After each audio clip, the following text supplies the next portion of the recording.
স্ত্রী টাকা দেওয়ার পরে আবু বকর জিজ্ঞাসা করলেন, কোথায় পেয়েছো এই টাকা?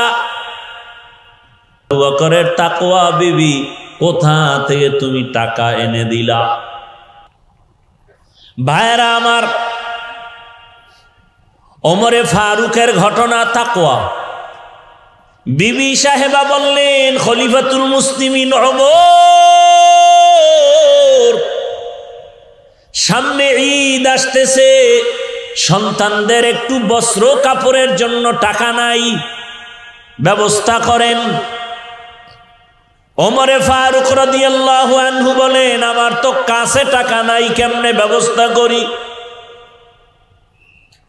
বিবি পরামর্শ দিছে, অগ্রিম বেতন নিয়ে আসেন 1 মাসের।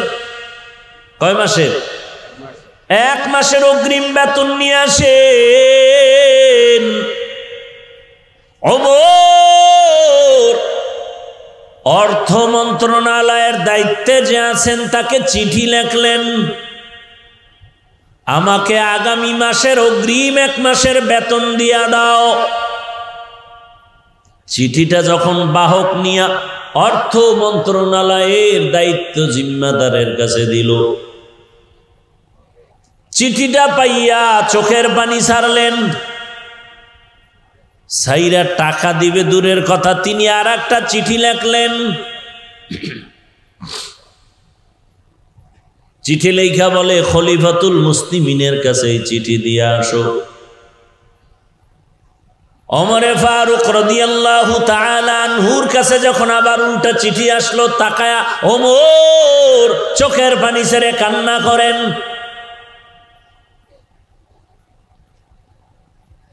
জিজ্ঞাসা করা হলো, ওমর আপনি কেন কাঁদেন? বলে, আমি চিঠি দেখে কাঁদি।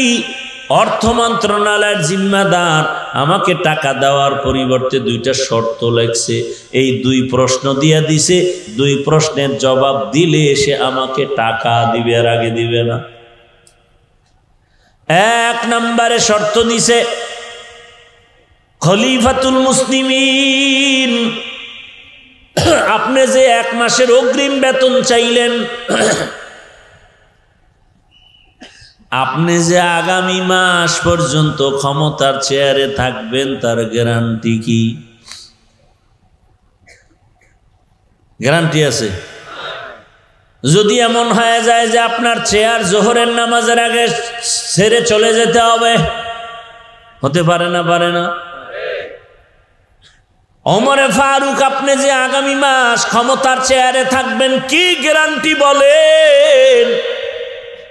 2 নম্বর প্রশ্ন, খলিফাতুল মুসলিমিন আপনি বেঁচে থাকবেন, হায়াত আর কয়দিন বাকি আছে তাও বলেন। ওমর চোখের পানি ছেড়ে কাঁদলেন, আমার চেয়ারে বসে থাকার গ্যারান্টিও নাই, হায়াতের গ্যারান্টি নাই। এর নাম তাকওয়া, এর নাম ইনসাফ। আর এখন তো গরিব বড় লোকের আছে, আরো চায়, গরিবের নাই, তাও মেরে খায়। আল্লাহর ভয় যতদিন আসবে না ততদিন পর্যন্ত জমিনে শান্তি আসবে না রে বাবা। আল্লাহর দেওয়া নূরের আলো দিয়া বান্দা নির্ণয় করে কোনটা হক কোনটা বাতিল।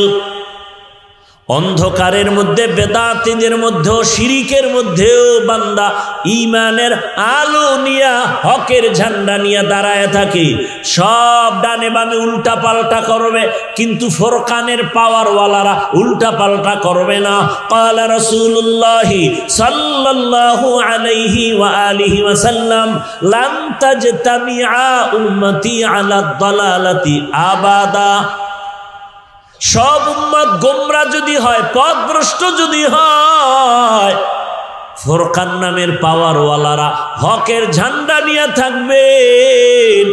দুনিয়ার সব একদিকে যাবে, হকপন্থীরা ডান বামে যাবে না। একই সময় দুনিয়ার সব উম্মত গোমরা হবে না, বেশিরভাগ গোমরা হলেও সংখ্যায় কম হলেও একদল হকের ঝান্ডা নিয়ে দাঁড়ায় থাকবে। يا أيها الذين آمنوا اتقوا الله وقولوا قولا سديدا يصلح لكم أعمالكم ويغفر لكم ذنوبكم ومن يطع الله ورسوله فقد فاز فوزا عظيما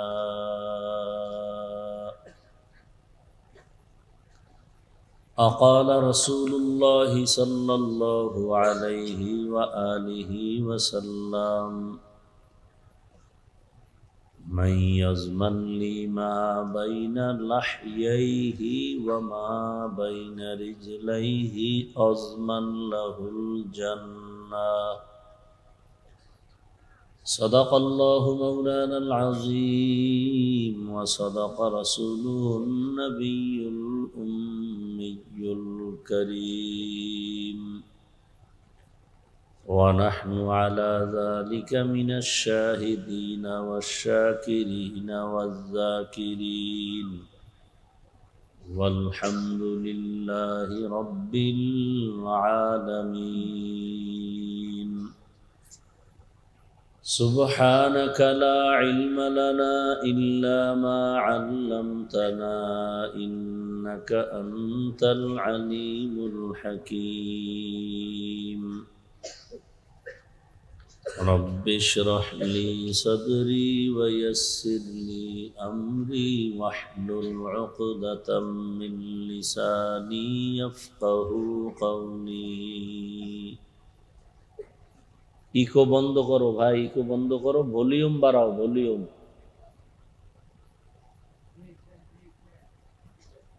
হুদা কতটি বয়ে বয়ে মরাইতে আছে, না ডাইন বুঝে না বাম বুঝে।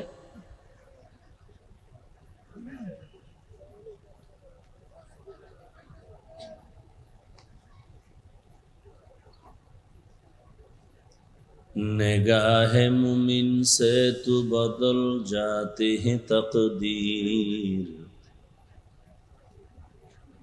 निगाह मुमिन से तू बदल जाती है तकदीर, ये बंदा की कुव्वत नहीं कुदरत का इशारा, ये बंदा की कुव्वत नहीं कुदरत का इशारा। ऐ मर्द खैरत तर्क मासी की ज़रूरत, ऐ मर्द खैरत तर्क मासी की ज़रूरत, अब सोहबत सालेह की सवा कोई नहीं चारा, अब सोहबत सालेह की सवा कोई नहीं चारा।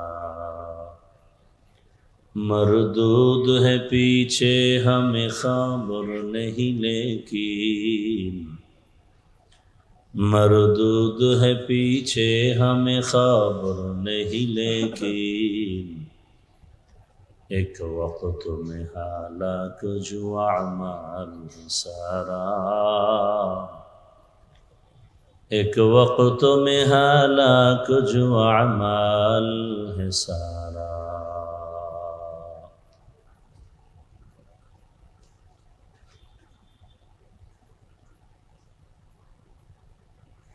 মাদ্রাসা মার্কাজুল হেদায়া কর্তৃক আয়োজিত ইসলামী মহাসম্মেলন 16 নভেম্বর 2025 মহতি এ মাহফিলে উপস্থিত মুহতারাম সম্মানিত সভাপতি মাওলানা সৈয়দ আকবর সাহেব দামাত বারাকাতুহুম, অন্যান্য অতিথিবৃন্দ, হযরত উলামায়ে কেরাম, এলাকার বিভিন্ন জায়গা থেকে আগত আল্লাহ পাকের আশিকিন, জাকিরিন, শাকিরিন, মুহিব্বিন, মুরব্বিয়ান এজাম, কলিজার টুকরা আমার সমবয়সী যুবক বন্ধুগণ, স্নেহের ছোট ভাই, পর্দার আড়ালে মা বোন, আল্লাহ পাকের দরবারে শুকর যে আল্লাহ আমাদেরকে সুস্থ রেখেছেন, আলহামদুলিল্লাহ। জীবনের এক অমূল্য সম্পদ আমাদের সুস্থতা। টাকা পয়সা বাড়ি গাড়ি সব আছে, কিন্তু আপনি আমি অসুস্থ, এই জীবনের কোনো মূল্য নাই। টাকা পয়সা বাড়ি গাড়ি তেমন নাই, কিন্তু আপনি আমি সুস্থ। আমাদের মতো সুখের জীবন আর কারো। আল্লাহ আমাদের এই সুস্থতাকে দায়েমান কবুল করে। যারা এখনো আমাদের মাঝে অসুস্থ, বিছানায়, ঘরে, হসপিটালে, আল্লাহ তাদেরকেও সুস্থতার নেয়ামত দান করে।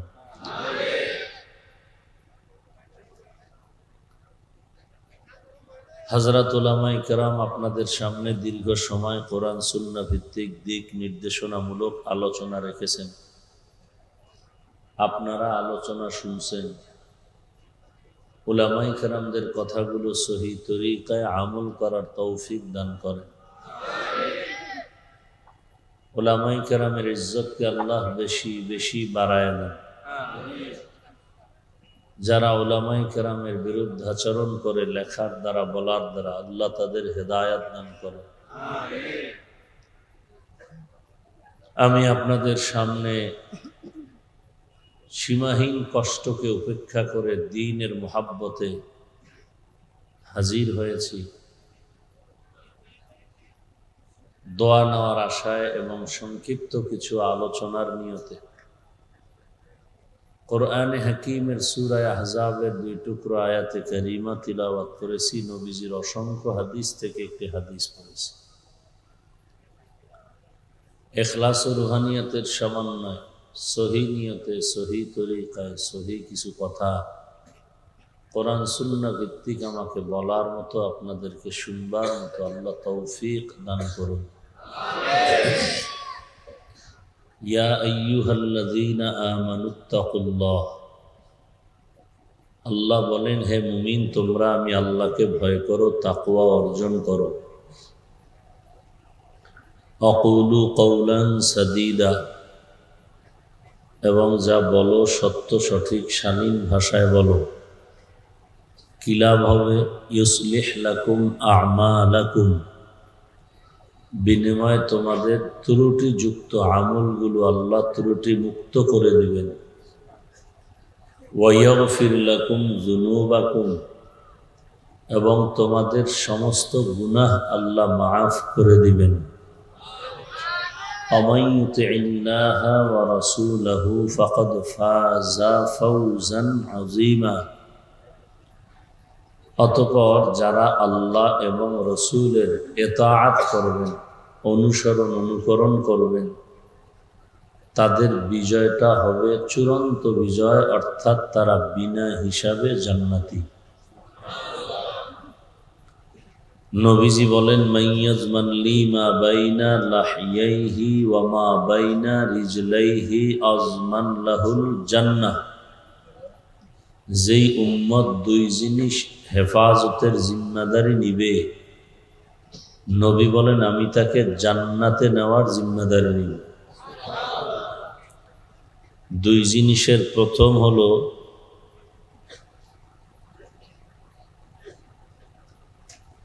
জবানের হেফাজত, দ্বিতীয় হলো লজ্জাস্থানের হেফাজত। এই 2 জিনিস যারা হেফাজত করবে, আল্লাহ পাকের রসুল বলেন তাকে জান্নাতে নেওয়ার জিম্মা রসুল নিয়ে নিছেন। আয়াত এবং হাদিসের তরজমার দ্বারা মূল আলোচনার বিষয়বস্তু জবানের হেফাজত। কিসের হেফাজত? জবানের হেফাজত। শরীরের ভিন্ন ভিন্ন অঙ্গ প্রত্যঙ্গ, চোখ, কান, এগুলো না বলে এখানে শুধু জবানের হেফাজতের কথা বললেন কেন? এবং এই কথাগুলো শুধু মুমিনকে বলেছেন, কোনো বেঈমানকে বলেন নাই। ইয়া আইয়ুহাল্লাযীনা আমানু, আয়াতের মাঝে আল্লাহ 2টো আদেশ দিয়েছেন। প্রথম আদেশ হলো তাকওয়া অর্জন করো, দ্বিতীয়টা হলো জবানকে কন্ট্রোল করো। যদি এই দুইটা আদেশ তোমরা মানো, আল্লাহ ওয়াদা করছেন আমি নগদ দুইটা পুরস্কার তাদেরকে দেব। প্রথম পুরস্কার, তাদের ত্রুটিযুক্ত আমল ত্রুটি মুক্ত করবেন। দ্বিতীয় পুরস্কার, তাদের জীবনের গুনাহ আল্লাহ মাফ করে দিবেন। এখন এই আল্লাহর এই আদেশগুলো আমরা কোন সিস্টেমে মানব, কিভাবে মানব? আল্লাহ পাক এই শেষের দিকে বলছেন আল্লাহ এবং তার রসুলের অনুসরণ আর অনুকরণের মাধ্যমে, মন গড়া না। যেভাবে আল্লাহ বলছেন, যেভাবে রসুল বলছেন ওইভাবে মন গড়া করলে সেই আমলটা আল্লাহর কাছে গ্রহণ হবে না। তাকওয়া অর্জন করব কিভাবে, জবান কন্ট্রোল করব কিভাবে? আল্লাহ এবং রসুলের লাইন অনুযায়ী যদি করা হয় তাহলে সে দুনিয়াতেও সফল, আখিরাতেও সফল।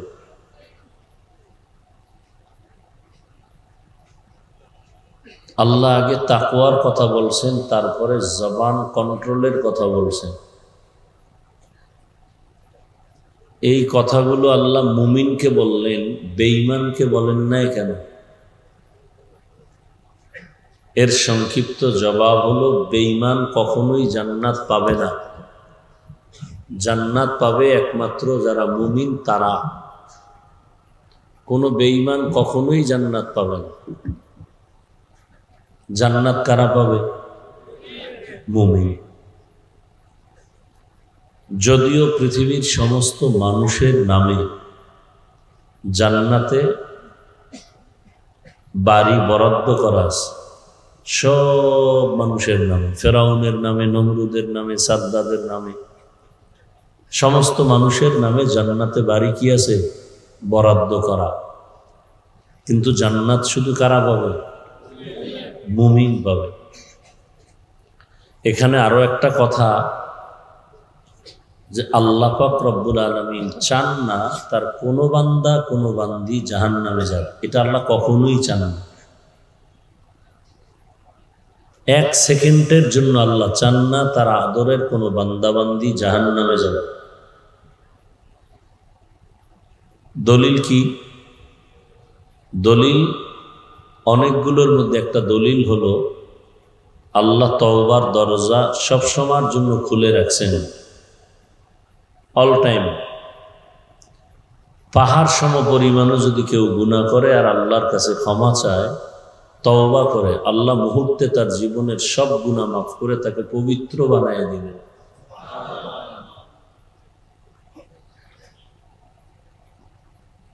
তাহলে আল্লাহ যদি জাহান্নামে কাউকে দিতে নাই চান, তাহলে জাহান্নাম বানাইলেন কেন? এটা সত্য কথা, আল্লাহ কাউকে জাহান্নামে দিতে চান না, তো জাহান্নাম বানাইলেন কেন? দুনিয়ার কিছু মানুষ আল্লাহর বিষয়গুলো জেনেও বুঝেও এরপরে তারা আল্লাহর পথে চলবে না, ইচ্ছা করেই আল্লাহর বিরোধিতা করবে, আল্লাহর দ্বীনের বিরোধিতা করবে। দেখবেন আমাদের সমাজে কিছু মানুষ হাসতে হাসতে বলে, এত সওয়াব কামাই করে লাভ কি? সবাই যদি জান্নাতে যায় জাহান্নামে যাবে কে? হাসতে হাসতে বলে। এই বলে বলে আর আমল করে না। এ কারণে আল্লাহ পাক রব্বুল আলামিন, ফেরাউন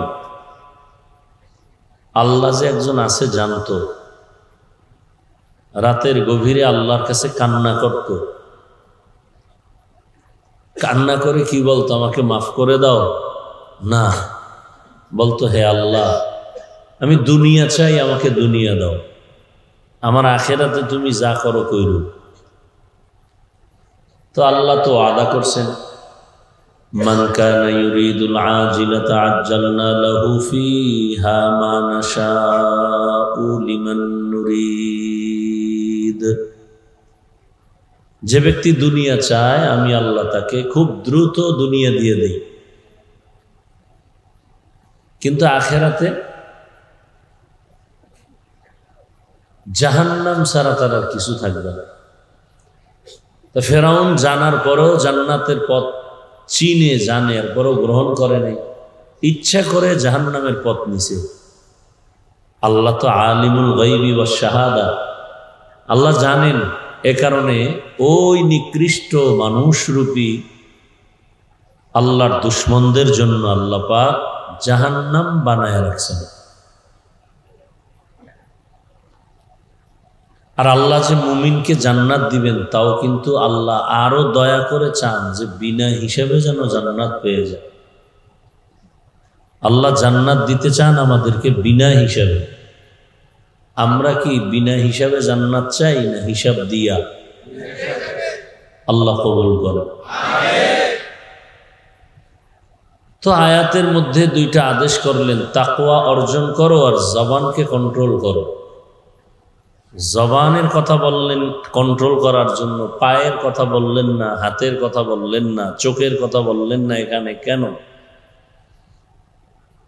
বলের কারণ হলো শরীরের মধ্যে সব থেকে বড় একটা কঠিন, একদিকে অস্ত্র বললে চলে জিহ্বা জবান, আবার সব থেকে বড় এক নেয়ামত জবান। বড় এক নেয়ামত আমাদের জবান, আবার ভয়ঙ্কর এক অস্ত্র আমাদের জবান। যেমন 2 টাকা দামের ব্লেড, এটার চারদিকে ধার, যেদিকেই মারে সেদিকেই কাটে। জিহ্বা আমাদের এমন একটা অস্ত্র, যেদিকেই ঘুরাবে সেদিকেই আঘাত। জিহ্বা কত বড় নিয়ামত! বলে আমি যে একটা মানুষ, হায়ওয়ানে নাতেক, আমার পরিচয়টা আমার জিহ্বার দ্বারা হয়েছে, হাতের দ্বারা হয়নি। হাত, চোখ, পা, কর্ণ, নাক এগুলো তো পশুরও আছে, আছে না নেই? কিন্তু আমাদের গুণটা কি? আমরা জিহ্বা দিয়া কি বলি? কথা বলি। তাহলে আমাদের এই জবান আমাকে পরিচয় দিল আমি পশু না, আমি মানুষ। আবার এই জবানের দ্বারা পরিচয় হয়ে গেল আমি পুরা মানুষের ভেতরে আমি কেমন মানুষ? বলে আমি পিওর একজন ঈমানওয়ালা মুমিন মুসলমান।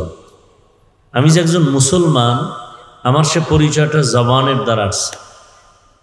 বলে কেমনে?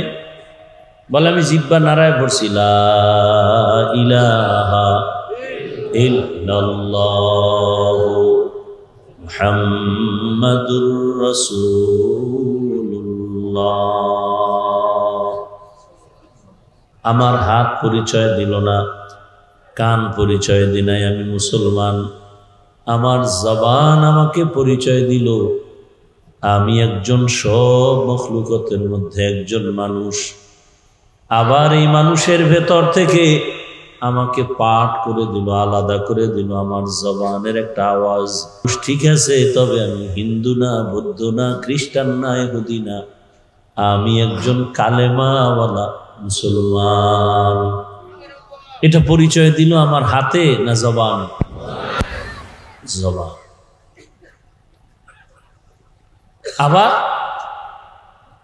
মুমিন মুসলমানের ভেতরে আমার জবান আরো আলাদা করলো যে আমি মুসলমান ঠিক, এখানে সব আমরা মুসলমান।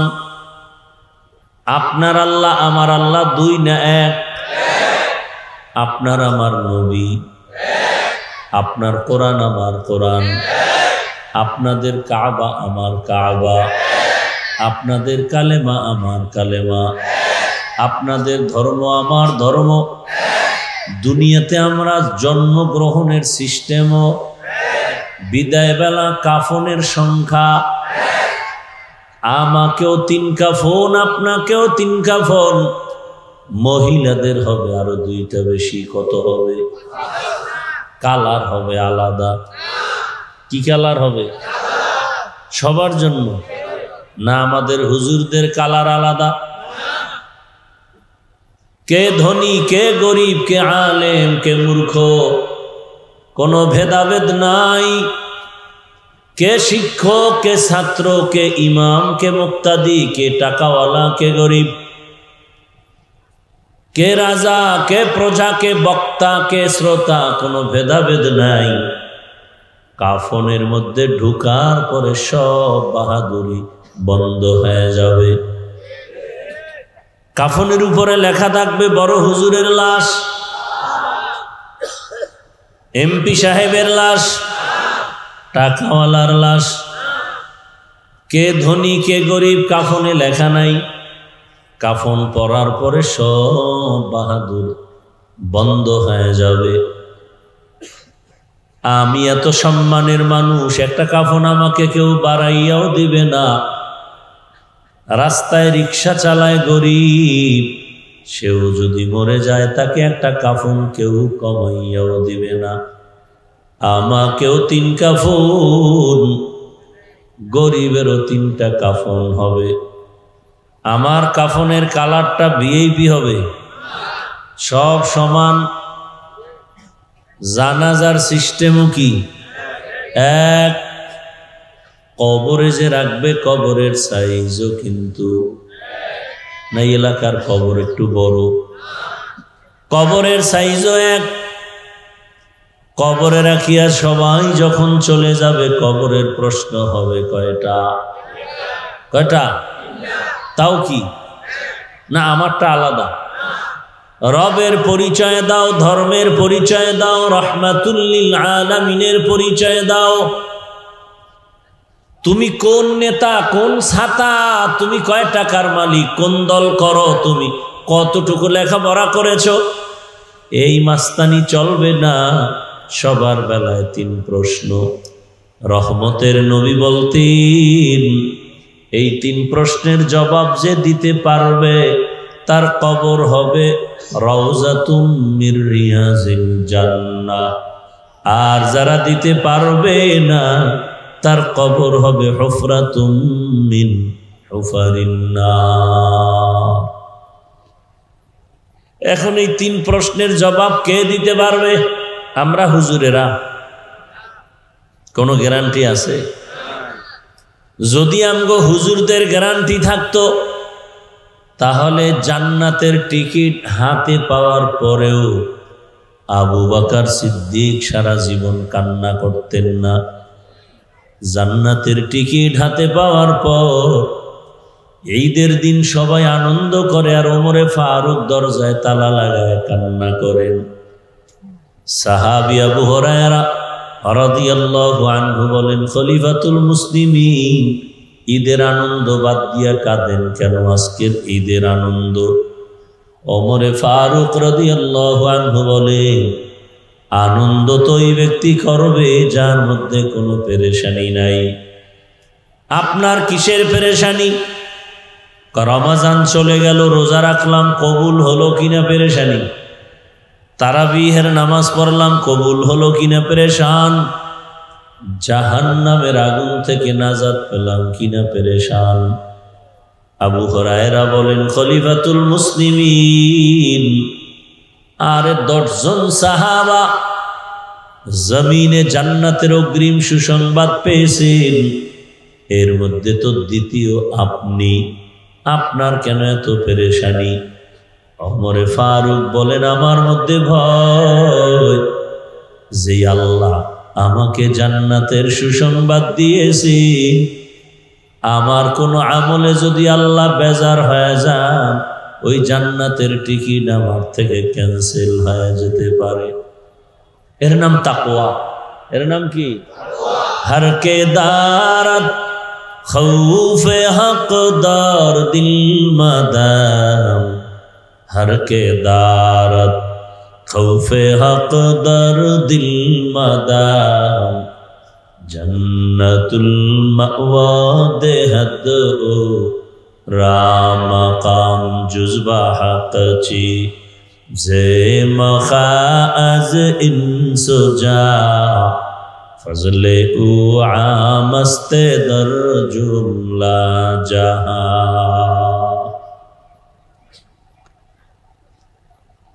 তো আল্লাহ বলেন জবানটারে কন্ট্রোল করো। জবান একদিকে বড় অস্ত্র, আর একদিকে জবান বড় নিয়ামত। আমাকে পার্থক্য করে দিল এই জবানের দ্বারা আমি একজন মানুষ, আবার আমাকে আলাদা করে দিল আমি একজন মুমিন। ওখান থেকে আমাকে আলাদা করে দিয়েছে আমি এই মুমিনদের মধ্যে একজন আলেম। কি আমি একজন আলেম? আমি যে একজন আলেম এই পরিচয়টা কি আমার হাতে দিছে? কিসের দ্বারা? জবান। আমি কেমন মানুষ, ভালো না খারাপ, আমার আখলাক কেমন, ব্যবহার কেমন, আমার জবান পরিচয় দেয়। এজন্য মানুষ, মুরব্বীরা প্রবাদ বলে, মানুষের মুখেই জয় মুখেই ক্ষয়। এই জবান বড় অস্ত্র। হাদিসে পাকে রহমতের নবী বলেন, প্রতিদিন সকালবেলা হাত, চোখ, কান, অন্তর, পা জবানের অত্যাচার থেকে পানাহ চায়। চোখ বলে, আল্লাহ জবানের অত্যাচার থেকে আমাকে পানাহ দাও।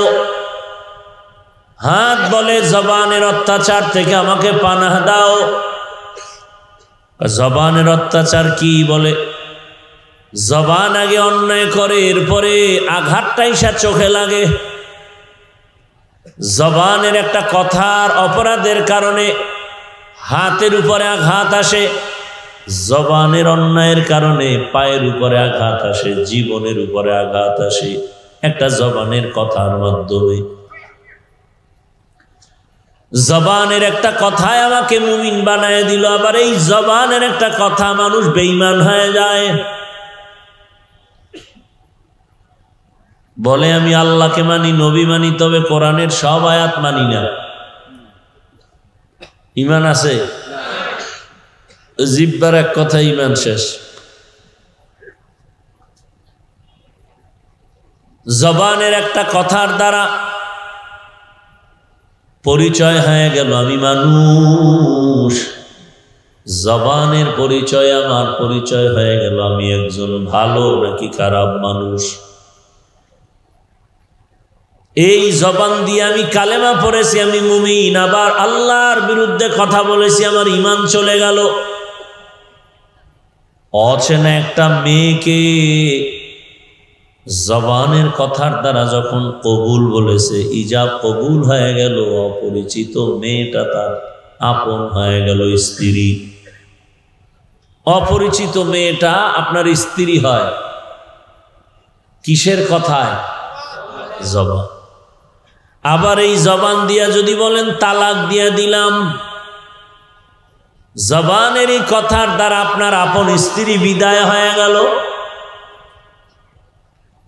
এই জবান বিচারক বিচারের চেয়ারে বসে যদি ফাঁসির আসামিকে বলে তোমাকে বেকসুর খালাস, ফুলের মালা গলায়,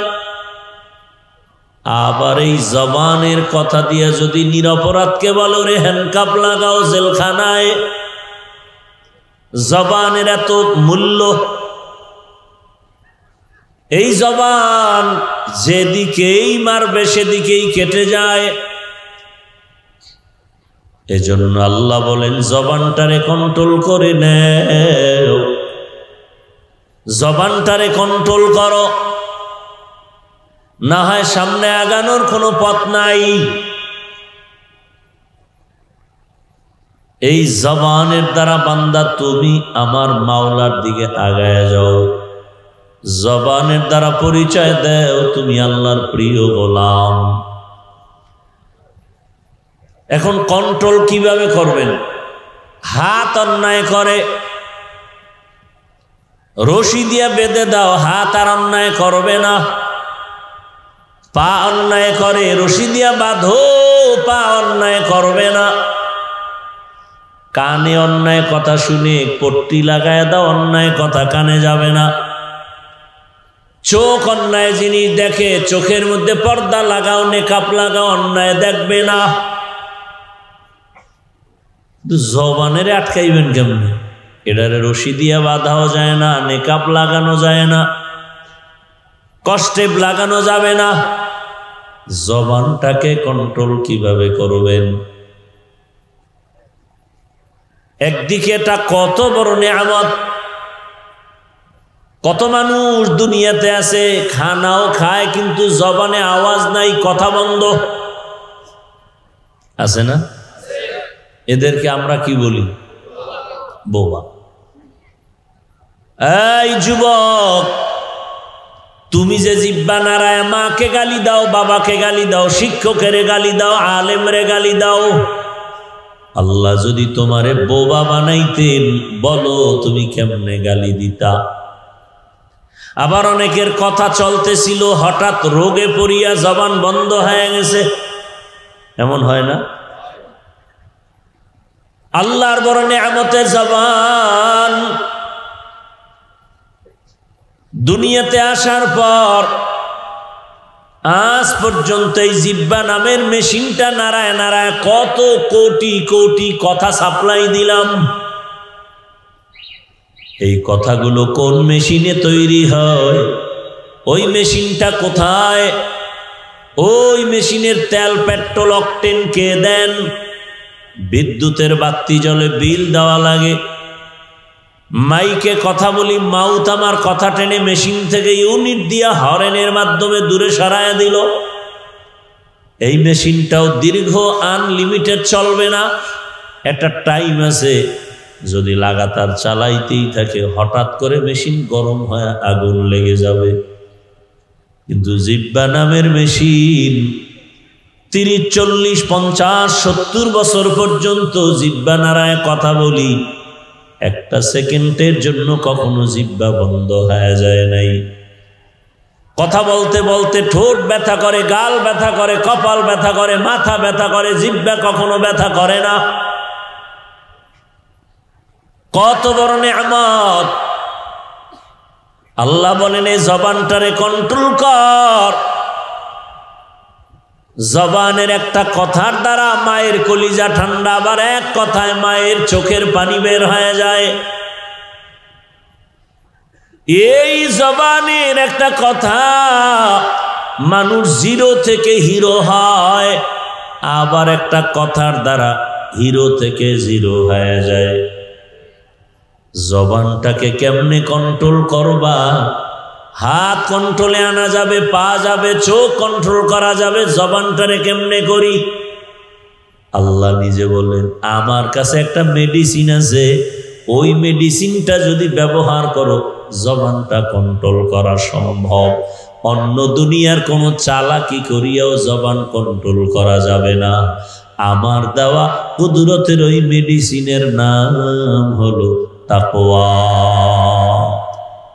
মেডিসিনের নাম কি? হর কে দারত খৌফে হক দর দিল মাদাম জন্নতুল মাওয়া দেহদ রাম কাম জুজবা হক চি জে মখাজ ইনসো যা ফজলে উআ মস্তে দরজুম লা জাহা। আপনাদের খারাপ লাগতেছে? জবানকে কন্ট্রোল করার একমাত্র মেডিসিনের নাম তাকওয়া। তাকওয়ার শব্দের অর্থ হলো ভয়। ভয়ের আরবি হলো খৌফ, ভয়ের আরবি হলো খশিয়া। ইন্নামা ইয়াখশাল্লাহ মিন ইবাদিহিল উলামা। আল্লাহ বলেন, জমিনে আমার বান্দা বান্দীদের মধ্যে আলেম যারা, উলামা যারা আমাকে ভয় করবে। ভয় করার মানে কি? ওয়া আম্মা মান খাফা মাকামা রাব্বিহি ওয়া নাহান নাফসা আনিল হাওয়া ফাইন্নাল জান্নাতা হিয়াল মাওয়া। খাউফুন মানিও ভয়, খাশিয়াতুন মানিও ভয়, তাকওয়া মানিও ভয়।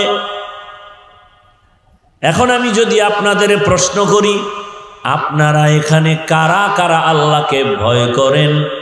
যদি প্রশ্ন করি, সবাই হাত উঠাবে নাকি উঠাবে না? সবাই হাত উঠাবে। কিছু চালাক পারলে পা উঠায় দিবে, বলবে আমরা 4 হাত পায়ে আল্লাহরে ভয় করি। আরো যারা চালাক তারা বলবে হুজুরদের থেকে আমরা আরো বেশি ভয় করি। অত সেখানে বহু আশেক আছে, নামাজ নাই, রোজা নাই, তেলাওয়াত নাই, বয়ানে আসছে ঠিক, তবে আজ ফজর পড়ে নাই, জোহর আসর মাগরিব এশাও পড়ে নাই। এমন আশেক নাই? সেও বলে আমি আল্লাহকে ভয় করি, আর আমি 5 ওয়াক্ত নামাজ ঠিক রাখিয়াও বলি আল্লাহকে ভয় করি। আপনি দাড়ি না রেখে বলেন আল্লাহকে ভয় করি, আর আমি দাড়ি রেখে বলি আল্লাহকে ভয় করি। আপনি পর্দা লঙ্ঘন করে বলেন আল্লাহকে ভয় করি, আর আমি পর্দা রক্ষা করে বলি আল্লাহকে ভয় করি। আপনি হালাল না খেয়ে বলেন, হারাম খেয়ে বলেন আল্লাহকে ভয় করি, আর আমি হারাম থেকে দূরে থেকে হালাল খেয়ে বলি আল্লাহকে ভয় করি। বলেন 2 ভয় কি সমান? মূলত আপনি ভয় করেন না। বলে তাহলে ভয় যে করি তার প্রমাণটা কি? উদাহরণত বলি, প্রত্যেক সন্তান তার মা বাবাকে ভয় করে। প্রমাণ কি? বলে মা বাবার চোখের সামনে সন্তান অন্যায় করে না কেন? বলে শাস্তির ভয়। ছাত্র শিক্ষকের ভয় করে, বলে প্রমাণ, বলে শিক্ষকের সামনে ছাত্র অন্যায় করে না কেন? শাস্তির ভয়। আল্লাহর জাতির কসম, এই জমিনে যদি কোনো বান্দা আমার আল্লাহকে আসলেই ভয় করেন, তাহলে গলায় ছুরি লাগাবে, দাড়ির মধ্যে অস্ত্র লাগাবে না। तुको जाओ सुन्नते अहमद को जा बा मोहम्मद कैबुअत निस्बतुरा मन अहब्बा सुन्नती कौले रसूल मजदाए काना माई हम कुन कबूल। भाईरा आमार, জবান কন্ট্রোল করার জন্য যে মেডিসিন তার নাম তাকওয়া। তাকওয়ার মূল কথা বেশি বেশি নামাজ পড়ো কয় না, বেশি বেশি জিকির করো এর নাম তাকওয়া বলে না, বেশি বেশি তেলাওয়াত করার নাম তাকওয়া না। তাকওয়ার মূল কথা হলো আল ইহতিরাজ আনিল মাসিয়া, আল্লাহকে ভয় করে চলার নাম তাকওয়া। আল্লাহকে ভয় করার মূল বিষয় হলো গুনাহ থেকে নিজেকে বাঁচায় রাখো। তাহলে বেশি বেশি নেক আমল করার নাম তাকওয়া না, গুনাহ থেকে বেঁচে থাকার নাম তাকওয়া। বেশি বেশি নামাজ পড়ার নাম তাকওয়া। আমাদের সমাজে বহু নামাজি আছে, তাহাজ্জুদও পড়ি, ইশরাক আউয়াবিনও পড়ে, আবার হারাম পথেও চলে, মিথ্যাও বলে, গালিও দেয়, গীবত করে, সুদের টাকায় ব্যবসাও করে। আছে না নাই? এজন্য আমি মাঝে মাঝে বলি, ও পীর সাহেবের মুরিদ বাবা, ও তাবলিগওয়ালা বাবা, ও হাজি সাহেব, তোমার ইমানের পার্সেন্ট কত? বলে মাইয়া পোলা বিবাহ দেওয়ার সময় টের পাওয়া যায় কার ইমানের হালাত কেমন। আল্লাহ হেদায়াত দান করুন। আল্লাহকে ভয় করার নাম গুনাহ থেকে নিজেকে বাঁচায় রাখো। এই জন্য আমি এভাবে বলি, ও যুবক, 3টা কথা জীবনের আপন বানায় নাও। জীবনে নেক আমল করতে পারি বা না পারি, গুনাহ করব না। জীবনে কারো উপকার করতে পারি বা না পারি, কারো ক্ষতি করব না। জীবনে কারো প্রশংসা করতে পারি বা না পারি, কারো বদনাম করব না। এর নাম তাকওয়া। নেক আমল করতে পারি বা না পারি, গুনাহ করা যাবে। কারো উপকার করতে পারি বা না পারি, ক্ষতি করা। নবী বলেন, খায়রুন নাস মান ইয়ানফাউন নাস, জমিনের মধ্যে সবথেকে ভালো মানুষ ওই ব্যক্তি যার দ্বারা মানুষের উপকার হয়, ক্ষতি হয় না। হাতের দ্বারাও ক্ষতি হবে না, চোখের দ্বারাও ক্ষতি হবে না, জবানের কথার দ্বারাও ক্ষতি হবে না। আর আল্লাহর ভয় যখন অন্তরে আসবে, ওই মানুষটার দ্বারা গুনাহ কন্ট্রোল করা সম্ভব হবে। আজকে এত বয়ান চলে, আরে বয়ান এক একটা স্টেজে 5 জন 10 জন বক্তার বয়ান, 1 ঘন্টা 1.5-2 ঘন্টা করে বয়ান, তাবলীগওয়ালাদের বয়ান, জুমার মসজিদে খতিব সাহেবদের বয়ান, পীর মাশায়েখের বয়ান। এরপরে আগের দিনের থেকে আরো আপডেট হয়ে গেছে মোবাইলের ভেতরে বয়ান। এত বয়ানের পরেও কেন মসজিদে ফজরে মুসল্লি নাই? জুমার দিন জায়গা নাই, মসজিদ কমিটি কয় বাড়াও, মসজিদ বড় করতে হবে, ছাদ বাড়াও, ছাদ দিতে হবে। এই জুমার টাইমে জায়গা নাই, রাস্তাঘাট সব ফুলফিল। এরা কোথার থেকে আসছে? এরা ফজরে কইছিল, এরা তো এলাকার না, এরা সব মায়ানমার থেকে আসছে। বুঝলাম কেমনে? বলে জুমার পরে নাই, সব আবার হেনে গেছি, আসরে নাই। এই লোকগুলো কি ফজরে বাসায় ছিল না? জুমায় আইসা ধাক্কা ধাক্কি, কে কার আগে যায় সামনে বসবে। 5 ওয়াক্ত নামাজিরা জায়গা পায় না, বেনামাজি সামনের জায়গা দখল করে বসছে, আছে না নাই? আর কিছু ভিআইপি সুদখোর ঘুষখোর আছে, এর জন্য রেজিস্ট্রি করা থাকে জায়গা, যে এরা যত লাস্টে আসবে এর জন্য ইমামের বরাবর থাকবে জায়গা। মানুষ সব জায়গা দিবে, ধাক্কায়া ভিতরে চলে যাবে, আছে না নাই? বিষয় কি? বলে আমরা তো মসজিদের বড় দায়িত্বশীল, মসজিদে কথা বলা নিষেধ, দুনিয়াবি। কমিটির লোকেরা কথা বলে, চিন্তা করে আমগো বাধা দেওয়ার ক্ষমতাতে জমিনে কোনো মায়ের সন্তানের নেই। ইমাম সাহেবের বয়ান শুনে কত মানুষ নামাজি হয়ে গেছে। কমিটির লোক নামাজ ঠিক মতো পড়ে না কেন? এরা তো আর ইমামের বয়ান ঠিক মতো শুনে না। শুনে ইমাম বয়ান করে, এরা কানে মুখে কথা বলে, গল্প করে, আসেও তো শেষে, বয়ানও শুনতে আসে না। আসে এমন টাইমে যে খুতবা দিবে ভাব। বয়ান শুনতে আসে না কেন? কয় এই আমগো খতিব সাহেবের বয়ান আগুন, কঠিন বয়ান করে, এগুলো কলিজা গরম হয়ে যায়, বয়ান শুনে সহ্য করা যায় না। আমাদের তাকওয়া অন্তরে এতটা দুর্বল, তো এত বয়ানের পরেও আমাদের আমলের খাতা শূন্য কেন? কিয়ামত পর্যন্ত বয়ান চলবে, উম্মতের পরিবর্তন হবে না যতক্ষণ পর্যন্ত আল্লাহর ভয় অন্তরে আসবে না।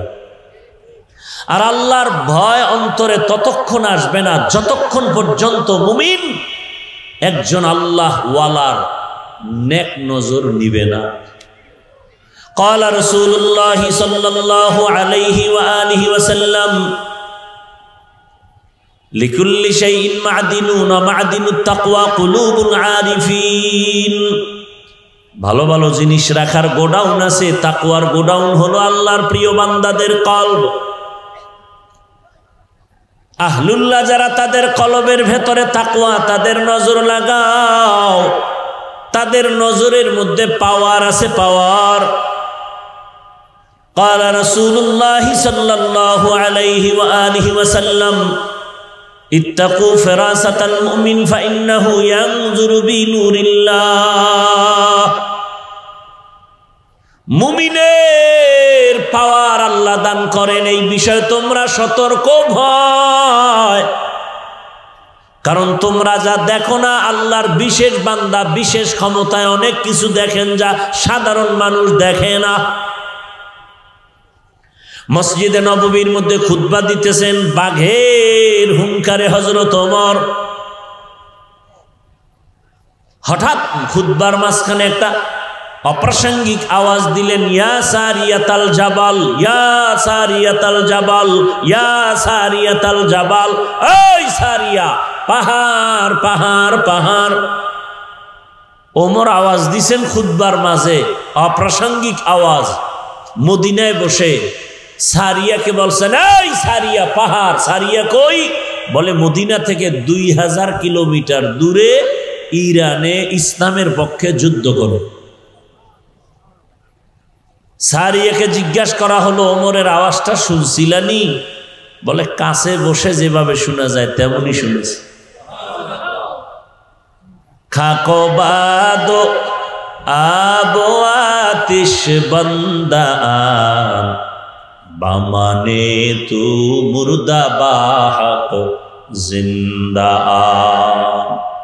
আল্লাহওয়ালাদের নজরের মধ্যে পাওয়ার আছে, আল্লাহওয়ালাদের কলবের মধ্যে পাওয়ার।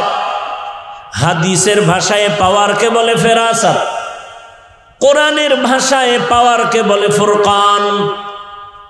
ইয়া আইয়ুহাল্লাযীনা আমানু ইন তাত্তাকুল্লাহ ইয়াজআল লাকুম ফুরকানা। মুমিনের মধ্যে যারা তাকওয়ার উপরে প্রচেষ্টা চালাবেন, আল্লাহ তাদের স্পেশাল একটা পাওয়ার দান করেন। পাওয়ারের নাম ফুরকান। পাওয়ারের নাম কি? মা মানাল ফুরকান হুয়া নূরুম মিন ইলাহি। ফুরকান কি? বলে আল্লাহর থেকে দেওয়া একটা নূরের আলো। বলে সেটা দিয়া কি করে? বলে মা ফুররিকা বিহি বাইনাল হাক্কি ওয়াল বাতিল। আল্লাহর দেওয়া নূরের আলো দিয়া বান্দা নির্ণয় করে কোনটা হক কোনটা বাতিল। অন্ধকারের মধ্যে, বেদাতীদের মধ্যেও, শিরিকের মধ্যেও বান্দা ঈমানের আলো নিয়া, হকের ঝান্ডা নিয়ে দাঁড়ায় থাকে।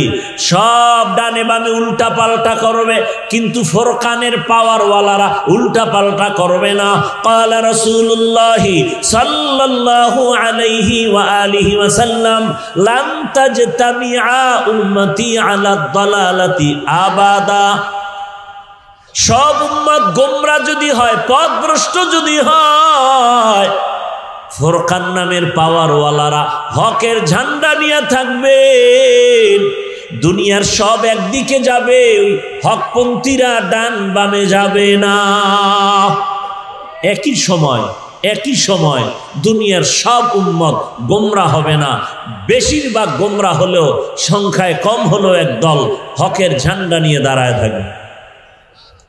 কারা তারা?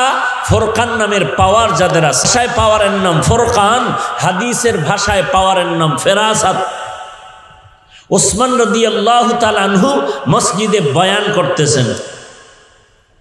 বয়ানের শেষ দিকে একজন সাহাবী এসে ঢুকছেন, বসছেন, বয়ান শুনতেছেন। ওসমান রাদিয়াল্লাহু আনহু নজর দিছেন ঠিক, কিন্তু অন্যদিকে তাকায় বয়ান করতে গিয়ে এক পর্যায়ে বলেন, এই আমাদের এই মজলিসের মধ্যে এমন একজন ব্যক্তি আছে যার চোখের মধ্যে জেনার আসর লাগানো। কিসের আসর? জেনার আসর দেখা যায় চোখের মধ্যে। এখন যে সাহাবী ঢুকছেন সে আসছে বাজার থেকে, তো বাজারে গিয়ে এক বেগানার নজর লাগছে। এখন সাহাবী আশ্চর্য হয়ে গেল, বাজারে এক বেগানার চোখে চোখে আমার চোখ পড়েছে, সেই খবর ওসমান জানলো কিভাবে? ওসমান তো বয়ান করতেছেন রাদিয়াল্লাহু আনহু। আপনাদের সমস্যা হয়? আমি কিন্তু এলোমেলো বয়ান করতে পারিনি, অভ্যাস নাই। আপনারা যদি শুনতে না চান, আমার কোনো দায়বদ্ধতা নেই যে আপনাকে ধাক্কায় বয়ান শোনাতে হবে, কারণ এটা এমন এক অবস্থা, আল্লাহ যাকে কবুল না করবেন তার কপালে এগুলো ঢুকবে না। এজন্য তো আমি বলি, এ সমস্ত ময়দানে এই যে মাটির মধ্যে বসা, খাওয়ানোর চিন্তা নাই, ঘুমের চিন্তা নাই, হ্যাঁ, আসছে নিজের টাকা দিয়া পায়ে হেঁটে বসার ভিআইপি কোনো ব্যবস্থা নাই, মাটির উপরে বসা, কেউ দাঁড়ানো, এতগুলো মানুষকে নিয়ন্ত্রণ করার জন্য কোনো পুলিশ বলেন না কেন, র্যাব আছে, প্রশাসন আছে। দুনিয়ার কোনো মাস্তান টাকাওয়ালা যদি এতগুলো মানুষ এখানে বসাইতে চাইতো, এক নাম্বার কথায় জান্নাতিকেও আসতো না গাঞ্জাখোর ছাড়া। নাম্বার দুই, এতগুলো মানুষ এখানে জমা করার জন্য ওই টাকাওয়ালার ফ্রি গাড়ি দেওয়া লাগতো। আপনাদের কেউ ফ্রি গাড়ি দিছে? দেয় নাই। নাম্বার 3, এখানে আসার পরে ভিআইপি বসার ব্যবস্থা করত। আপনাদের বসার ব্যবস্থা ভিআইপি? পৃথিবীতে এর থেকে 3rd ক্লাসের বিছানা হতে পারে না। 4 নাম্বার, এখানে আসার পরে ফাঁকে ফাঁকে নাস্তা দিতে হতো, না হয় চেয়ারের বাড়ি। কি এই সিস্টেম দেখেন নাই? মিটিংয়ে বসছে, একটা সবাই বসছে, নাস্তা চলতেছে, প্যাকেট একটা কম পাইছে, বাইরে বাইরে শুরু হয়ে গেছে, চেয়ার উঠতেছে বাতাসে। আবার ওই দলের কিছু কুলাঙ্গারেরা ভিডিও করে জাতিকে জানাইতেছে যে দেখো আমরা কত বড় বেয়াদব। আছে না নাই? কেমন কুলাঙ্গা! নিজের দলের কিছু উল্টাপাল্টা হলে এটা আবার প্রকাশ করে ভিডিও করে যারা দেখায়, ওগো 24 ঘন্টা ফিডায় তো দল থেকে বহিষ্কার করা উচিত। ওরা তো কুলাঙ্গার, দলের কলঙ্ক। কয় ফিডামুখী, আমিও তো আকামের মধ্যে একজন। কারে ফিডে? নষ্ট কোথাকার। এরপরে এই মানুষগুলোকে নিয়ন্ত্রণের জন্য কত পুলিশ, কত র্যাব, কত কিছু লাগে। শেষ পর্যন্ত ভয় থাকলে কুত্তা এনে হাজির করে। কারণ মানুষ বেঈমানি করতে পারে, কুকুর বেঈমানি করে না। বডিগার্ড বডির উপরে গুলি মারে, আর কুকুর না খাইয়া সারা রাত মালিকের বাড়ি পাহারা দেয়। কিন্তু দেখেন তো এই মজলিসটা, কোনো প্রশাসন নাই, পাহারাদার নাই, চুপচাপ সবাই বসে আছে। কোনো আওয়াজও এই মুহূর্তে কেউ টেলিফোন করলেও ধরবে না, কেটে দিবে। কথা ঠিক না? যতবার টেলিফোন করবে বারবার কল কেটে দিবে। 3-4 বার দেওয়ার পরে হঠাৎ ধরতেও পারে। আর সেই কলটা যদি বাসার থেকে আসে তো আজকে রাত্রে তার খবর আছে।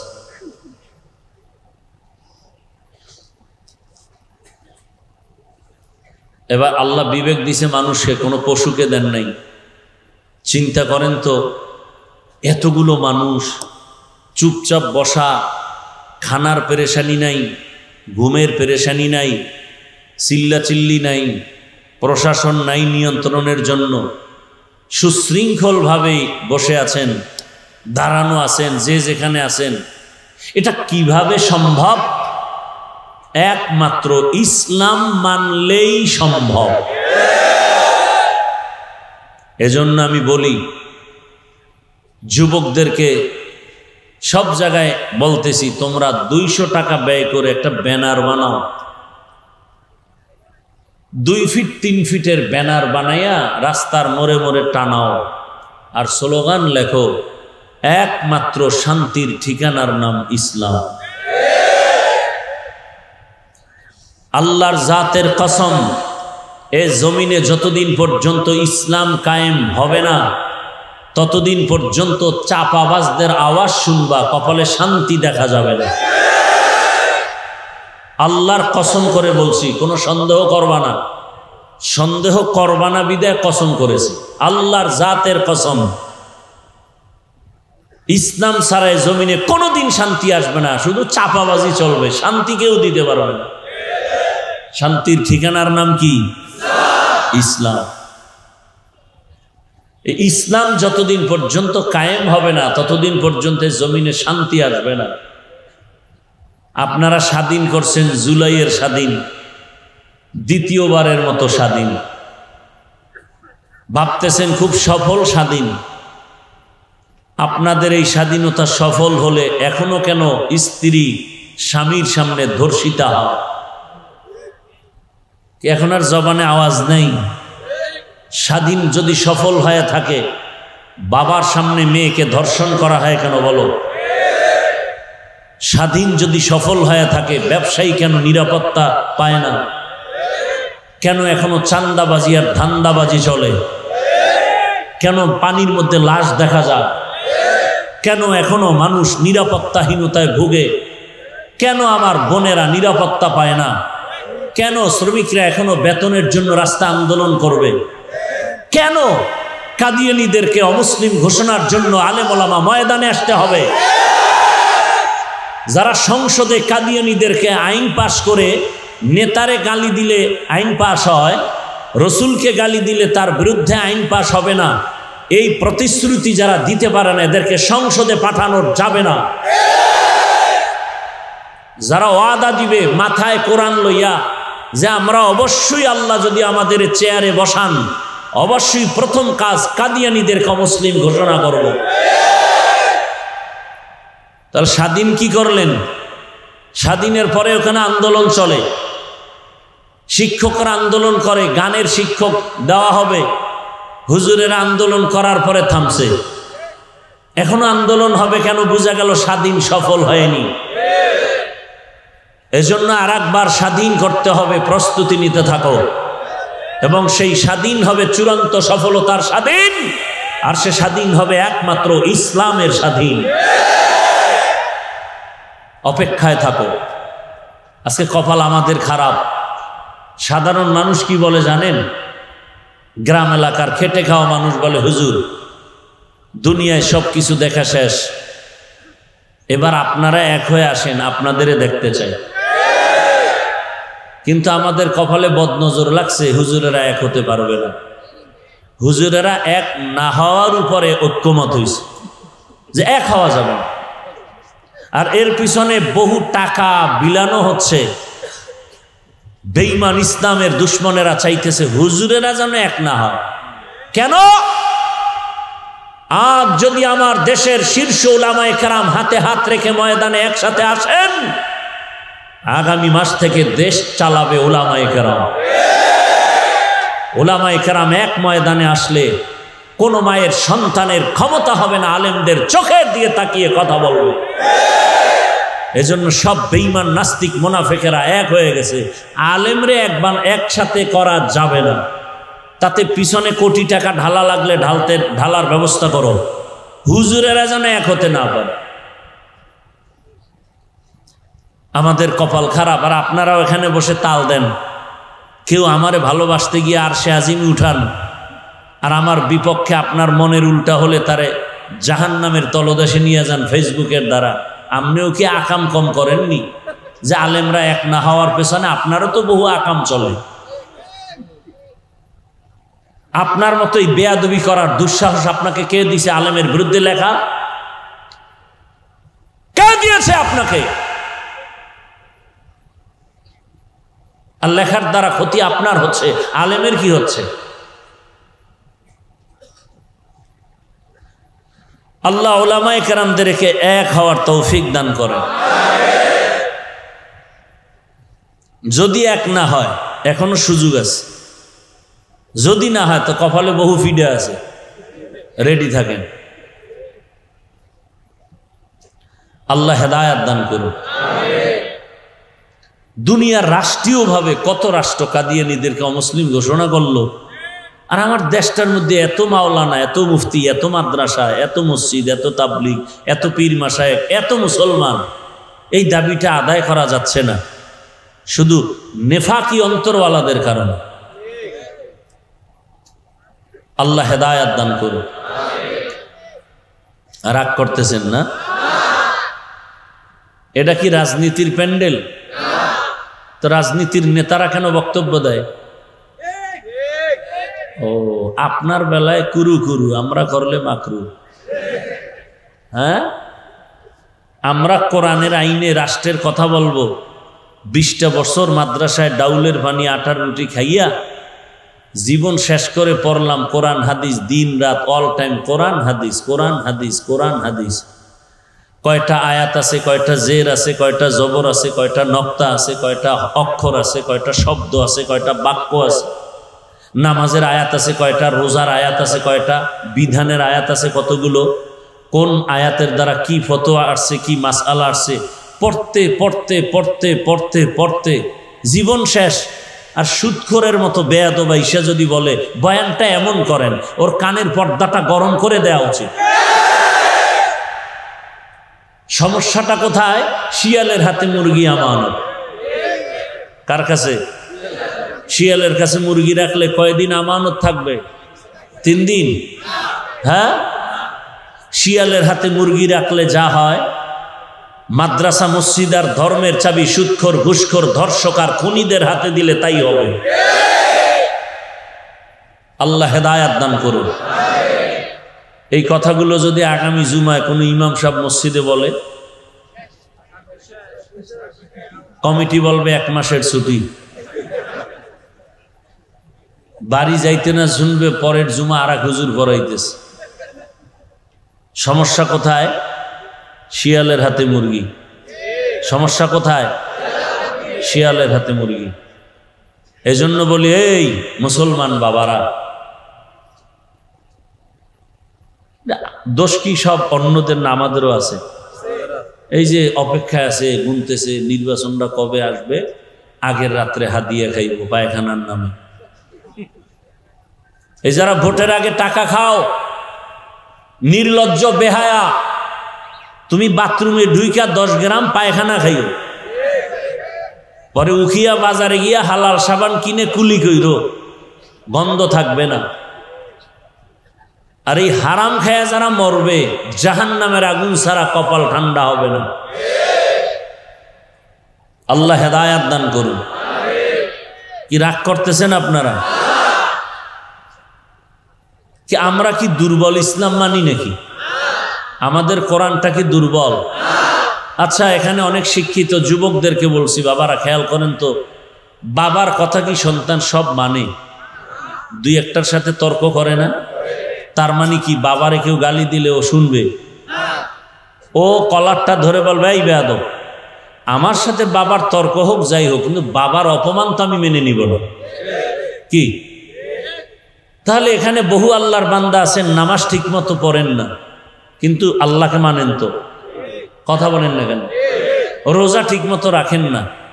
তাহলে আপনার সামনে যদি ইসলামটাকে কেউ খাটো করে, আপনার উচিত ছিল না তার কলারটা ধরে, এই বেঈমান, আমি নামাজ ঠিক মতো পড়ি না ঠিক, কিন্তু আমার ইসলাম রে খাটো করলে তোর জীবনটা শেষ করে দেবে। এতটুকু ঈমান কি আপনাদের নাই?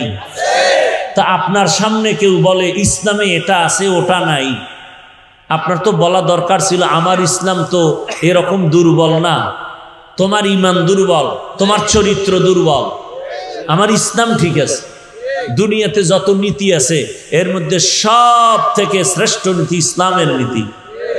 দুনিয়াতে পরিবার নীতি আছে, সমাজ নীতি আছে, অর্থনীতি আছে, রাষ্ট্রনীতি আছে, রাজনীতি আছে, সবগুলোর থেকে ইসলামের নীতি শ্রেষ্ঠ। কয় রাজনীতির মধ্যে ধর্মকে টানা যাবে না। তুমি ধর্ম আর রাজনীতি আলাদা, এটা তোমারে কে বলল? আমাদের ইসলাম আর সমস্ত নীতি তো একসাথে লাগানো, যে সমাজ নীতি আলাদা, ইসলাম আলাদা, পরিবার নীতি আলাদা, ইসলাম আলাদা। আমাকে ইসলাম তো এমন না। আমাদের সমাজ নীতি ইসলাম, পরিবার নীতি ইসলাম একসাথে লাগানো, রাজনীতি রাষ্ট্রনীতি ইসলাম একসাথে লাগানো। আলাদা কি করার অধিকার আপনাকে কে দিল? হ্যাঁ, আপনি রাজনীতি করেন না, এ নিয়ে আপনার সাথে দ্বন্দ্ব নেই। নামাজ পড়েন না, দ্বন্দ্ব নাই। কিন্তু যদি বলেন আমি নামাজ পছন্দ করি না, তা আপনাকে ছাড় নাই। আপনি দাড়ি রাখেন না, দ্বন্দ্ব নাই। যদি বিরোধিতা করেন, ছাড় নাই। আপনি পর্দা করেন না, দ্বন্দ্ব নাই, আপনাকে বুঝাবো, কিন্তু বিরোধিতা করলে কোনো ছাড় নাই। ব্যবধান আছে না নাই? যে নামাজ পড়ে না সে মুমিন, মনে আগ্রহ আছে পড়বে, কিন্তু যে পছন্দ করে না সে বেঈমান। ব্যবধান আছে না নাই? যে পর্দা করে না সে মুমিন, কিন্তু যে পর্দা পছন্দ করে না সে বেঈমান। যে ইসলামের রাজনীতি করে না সে মুমিন, কিন্তু যে বিরোধিতা করবে সে বেঈমান। আল্লাহ বুঝার তৌফিক দান করে। আমি কি কোরআন ও হাদিসের বাইরে বলছি কিছু? আমি কোনো দলের ব্যানারে আসছি এখানে? আমার জীবনের মূল ইসলাম। আমি ইসলামকে মূল জায়গায় রেখে কথা বলতেছি। সহজ কথা, কোরআনে নাই এমন কিছু আমরা বলবো না, বলার চেষ্টাও করি না। যদি ভুলে কিছু কোনো কথা বের হয় আমাকে বলেন, আমি তওবা করব, কানে ধরে উঠবস করবো। এখনই বলেন যে হাফিজ ভাই কোরআন হাদিসের বাইরে একটা কথা এভাবে চলে গেছে, বলেন, আমি এখন কানে ধরে উঠবস করব। আল্লাহর কোরআনে কি রাষ্ট্রনীতি নাই? ইউসুফ নবী মিশরের অর্থমন্ত্রী ছিলেন, এই ঘটনা নাই? সুলাইমান নবী গোটা দুনিয়া পরিচালনা করছেন, এটি কোরআনে নাই? আমি তো সেগুলো বলতেছি। সব কথার মূল ফলাফল কি? ইসলাম ছাড়া শান্তি আসবে?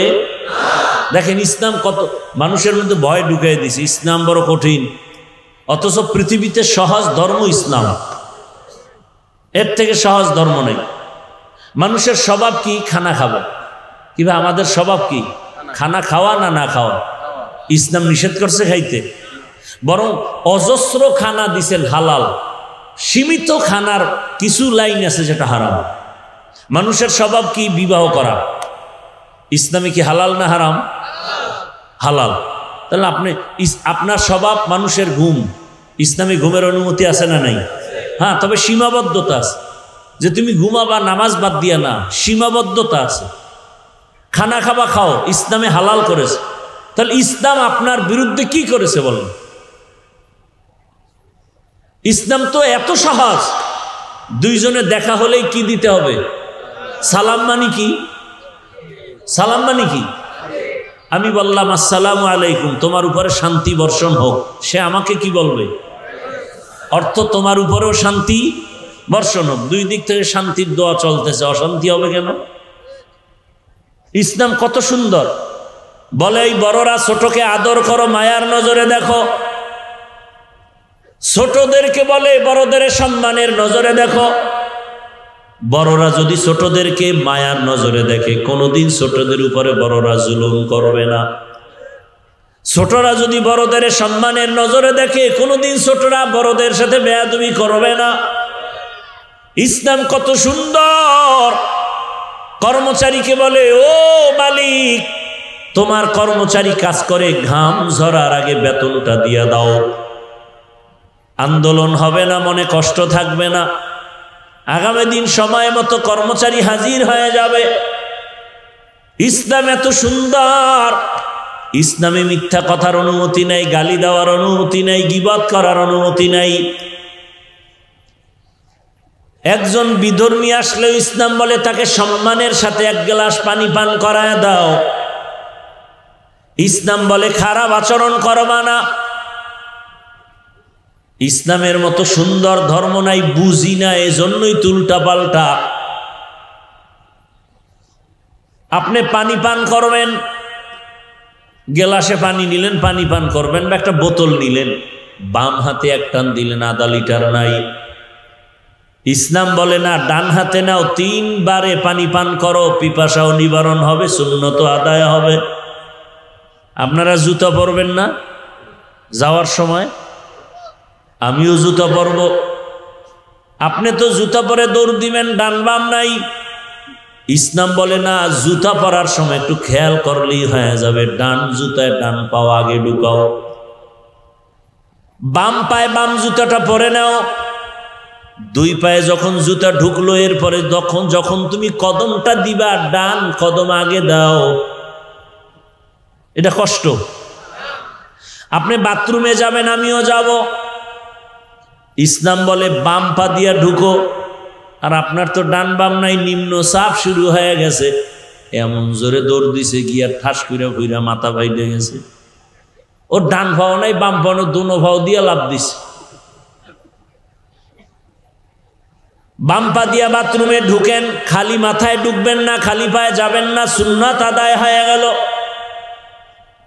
তাহলে ইসলাম কঠিন কোথায়? খানা খাইতে বসবেন, ইসলাম বলে দোনো হাতের কবজাটা ধুইয়া খাইতে বসো, পরিষ্কার পরিচ্ছন্ন। পবিত্র একটা কাপড় বিছায় নাও নিচে, খানা পড়ে গেলে উঠায় খাবা।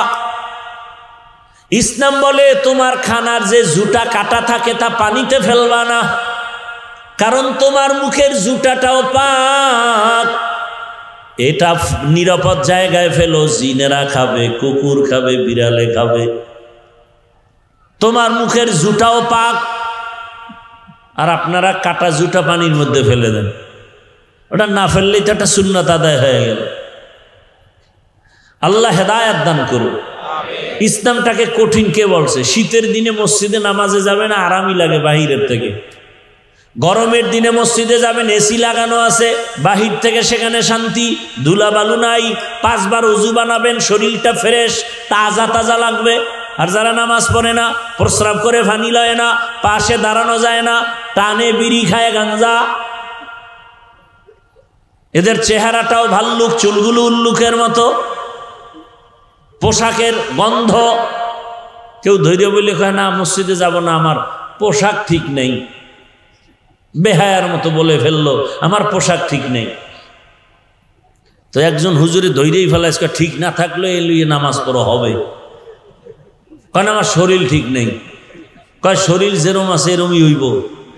পরে দেখা যায় বাঁচার উপায় নেই, আমার মনই ঠিক নেই। আল্লাহ হেদায়াত দান করো। জবানটাকে কন্ট্রোল করো। জবানকে কন্ট্রোল করার একমাত্র মেডিসিনের নাম তাকওয়া। ওই তাকওয়ার মেডিসিন দিয়া জবানটাকে কন্ট্রোল করো। তাকওয়ার মূল স্লোগান হলো বেশি বেশি আমল করা না, গুনাহ থেকে বাঁচা, গুনাহ থেকে বাঁচা। এরে আমার যুবক বাবা, ও পর্দার আড়ালের মা, ভালো করে বুঝেন, রাষ্ট্র ক্ষমতায় আছেন হযরত আবু বকর। বলবো না কষ্ট হইতেছে? রাষ্ট্র পরিচালনা করেন কে বলেন? আবু বকর সিদ্দিক রাদিয়াল্লাহু আনহু। একদিন বিবি সাহেবা বলেন, আমার একটু মিষ্টি খাইতে মনে চায়। কি খাইতে? রাষ্ট্র চালায় কে? আবু বকর। স্ত্রী আবদার করছে, এখানে আর কোনো কথা চলে না, থাকলে দাঁড় করে দেবে। কিন্তু তাকওয়ার বয়ান শুনেন, আবু বকর বলতেছেন, বিবি মাফ করে দাও, তোমাকে মিষ্টি খাওয়ানোর মতো টাকা আমার কাছে নাই। এ পর্দার আড়ালের আম্মা জানেরা, ও যুবক বাবারা, ও বৃদ্ধ বাবাজি, তাকওয়া কাকে বলে? বিবি চুপ হয়ে গেলেন। কয়েক মাস পর আর একদিন আবু বকরকে বলেন, বিবি ও স্বামী আমার, খলিফাতুল মুসলিমিন, ওইবার আপনি বলছিলেন টাকা নাই, মিষ্টি খাওয়াতে পারবেন না, আজকে আমি টাকা দিলাম, এই টাকা দিয়ে মিষ্টি এনে দেন। আবু বকর কয়, টাকা কই পেয়েছো? বিবি বলে, আপনি যে বেতন আইনা জমা দেন, সংসার চালাইতে গিয়া আমি এই কয় টাকা আমি আলাদা জমা রাখছি। কথা বুঝেননি? দেখেন আবু বকর রাদিয়াল্লাহু আনহুর কথাটা কত ওজনওয়ালা। আবু বকর বলেন, বিবি বুঝা গেল, তাহলে আমার বেতনের মধ্য থেকে এই কয় টাকা কম হলেও সংসার চলে কাহা? তাহলে আগামী মাস থেকে আমি এই টাকা কমাইয়া বেতন নিব। हर के दारत खौफे हकदार दिल मदाम जन्नतुल मअवादे हद राम काम जुज़बा हक़ची ज़े मखाज़ इंसुजा फज़ले उ आमस्ते दर जुमला जहाँ। जिंदगी में बंदगी तू करना है, जिंदगी में बंदगी तू करना है, जिंदगी बे बंदगी शर्मिंदा है, जिंदगी बे बंदगी शर्मिंदा है। यहाँ हम सब मुसाफिर दिल ना लगा, अहले दिल की नजर से रूह करता जा।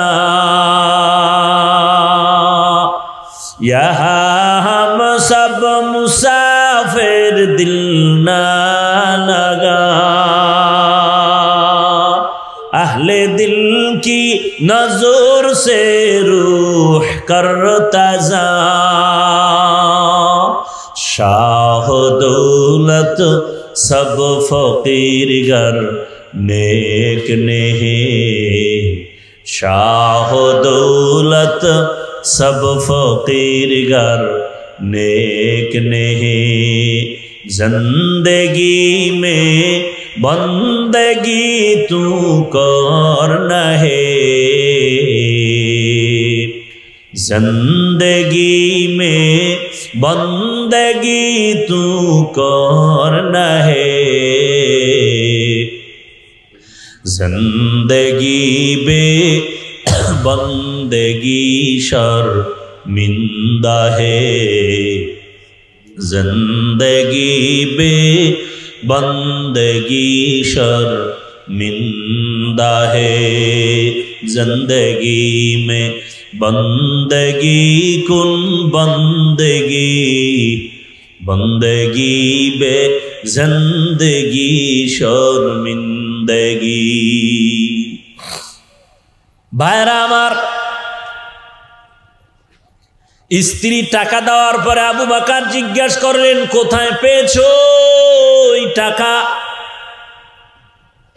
আমনের বউ যদি এই টাকা দিত জিজ্ঞাসা করতেননি, ওটার আরো গোপন রাখতেন, মনে মনে দোয়া ইনুস পড়তেন যে বিবি ধন্যবাদ তোমার, এরকম দিও, মাসে মাসে দিও, তোমারে আরো দোয়া করব। জিগাইবে না এই টাকা কি চুরি কইরা দাও না কোথা থেকে দাও? আবু বকরের তাকওয়া বিবি, কোথা থেকে তুমি টাকা এনে দিলা? ভাইরা আমার, ওমরে ফারুকের ঘটনা তাকওয়া।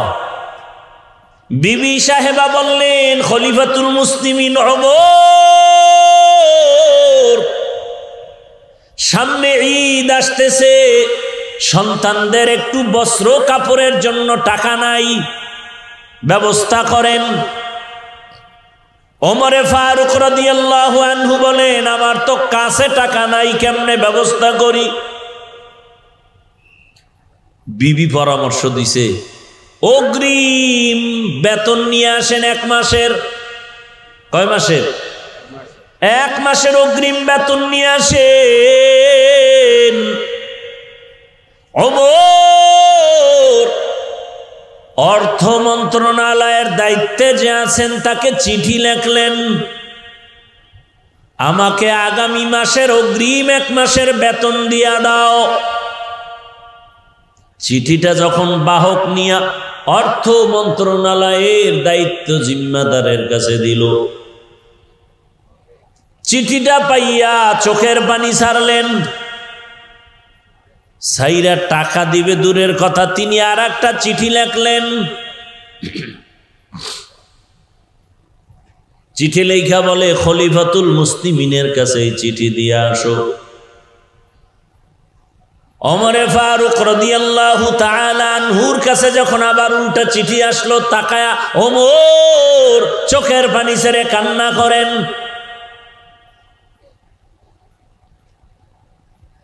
জিজ্ঞাসা করা হলো ওমর আপনি কেন কাঁদেন? বলে আমি চিঠি দেখে কাঁদি, অর্থ মন্ত্রণালয়ের জিম্মাদার আমাকে টাকা দেওয়ার পরিবর্তে 2টা শর্ত লাগছে, এই 2 প্রশ্ন দিয়া দিছে, 2 প্রশ্নের জবাব দিলে সে আমাকে টাকা দিবে, আর আগে দিবে না। 1 নম্বরে শর্ত দিছে খলিফাতুল মুসলিমিন, আপনি যে 1 মাসের অগ্রিম বেতন চাইলেন, আপনি যে আগামী মাস পর্যন্ত ক্ষমতার চেয়ারে থাকবেন তার গ্যারান্টি কি? গ্যারান্টি আছে? যদি এমন হয়ে যায় যে আপনার চেয়ার জোহরের নামাজের আগে ছেড়ে চলে যেতে হবে, হতে পারে না? পারে না? ওমরে ফারুক আপনি যে আগামী মাস ক্ষমতার চেয়ারে থাকবেন কি গ্যারান্টি বলেন? 2 নম্বর প্রশ্ন খলিফাতুল মুসলিমিন, আপনি বেঁচে থাকবেন, হায়াত আর কয়দিন বাকি আছে তাও বলেন। ওমর চোখের পানি ছেড়ে কাঁদলেন, আমার চেয়ারে বসে থাকার গ্যারান্টিও নাই, হায়াতের গ্যারান্টি নাই। এর নাম তাকওয়া, এর নাম ইনসাফ। আর এখন তো গরিব বড় লোকের আছে আরো চায়, গরিবের নাই তাও মেরে খায়। আল্লাহর ভয় যতদিন আসবে না ততদিন পর্যন্ত জমিনে শান্তি আসবে না রে বাবা।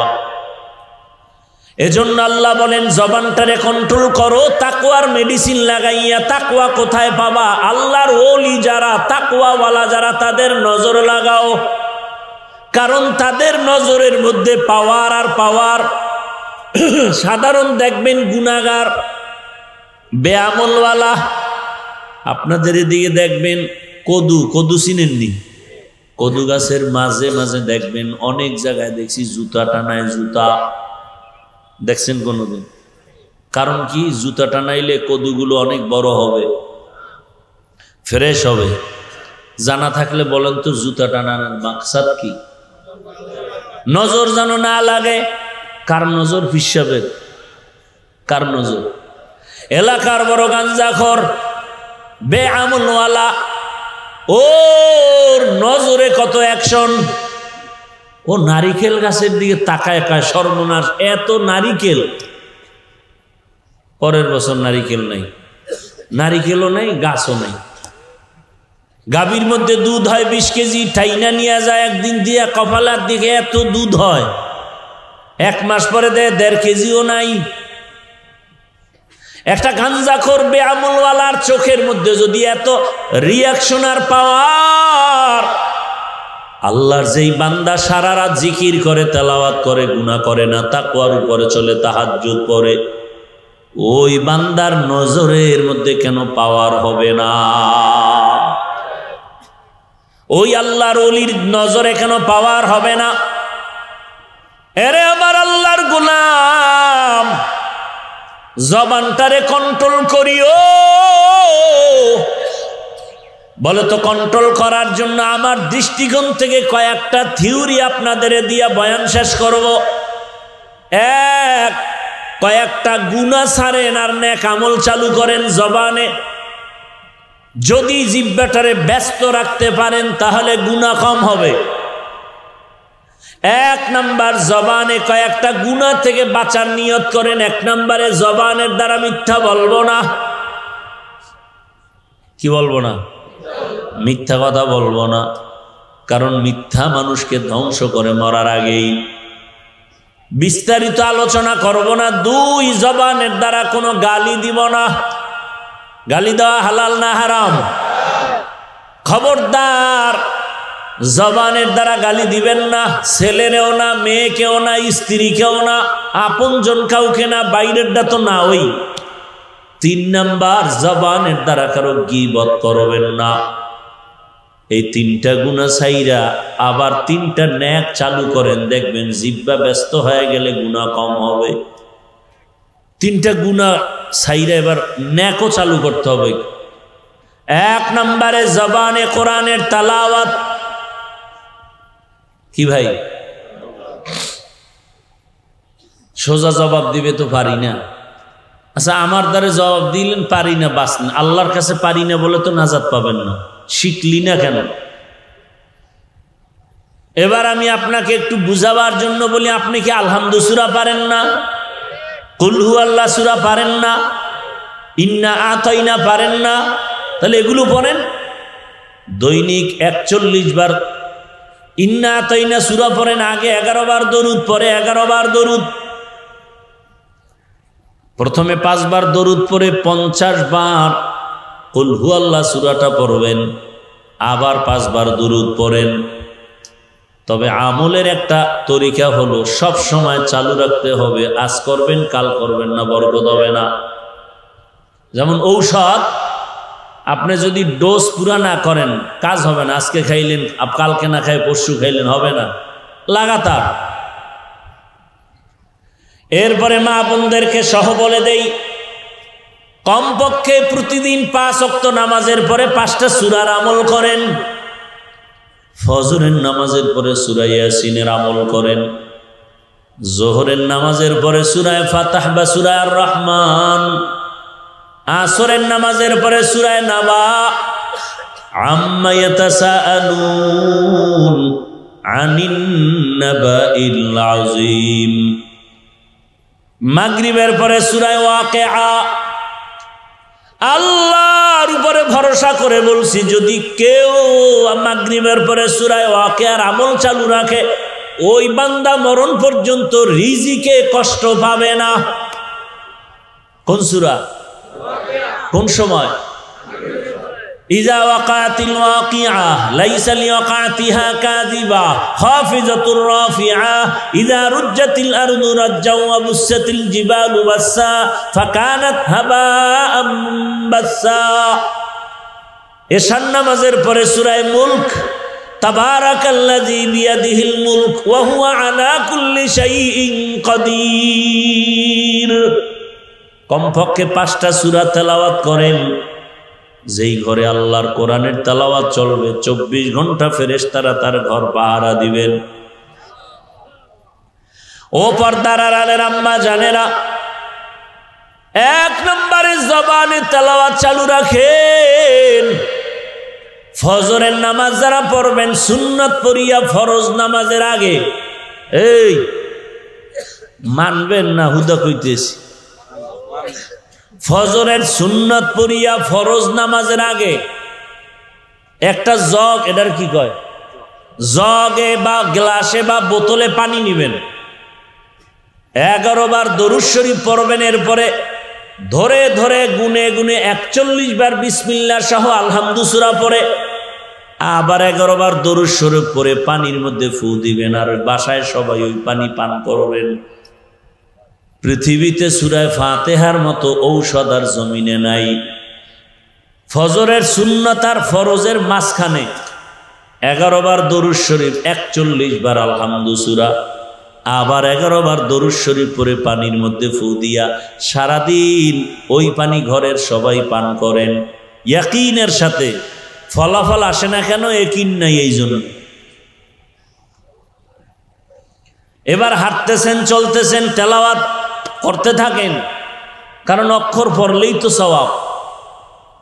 2 নম্বরে জবানের দ্বারা আর একটা আমল করবেন, আল্লাহর নামের জিকির। কার জিকির?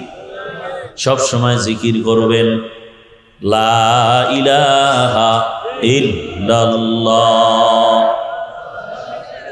এই জিকির সব থেকে দামি। এর সাথে আরো যদি আপনি মিলাই থাকেন, সুবহান আল্লাহর জিকির করেন, তসবিহ পড়েন, আলহামদুলিল্লাহর তসবিহ পড়েন, আল্লাহু আকবারের তসবিহ পড়েন, প্রত্যেক নামাজের পরে সালাম ফিরাইয়া 33 বার সুবহানাল্লাহ, 33 বার আলহামদুলিল্লাহ, 34 বার আল্লাহু আকবার। এই আমলটা ডান হাতের আঙ্গুলের কর গুনে গুনে গুনে গুনে পড়বেন।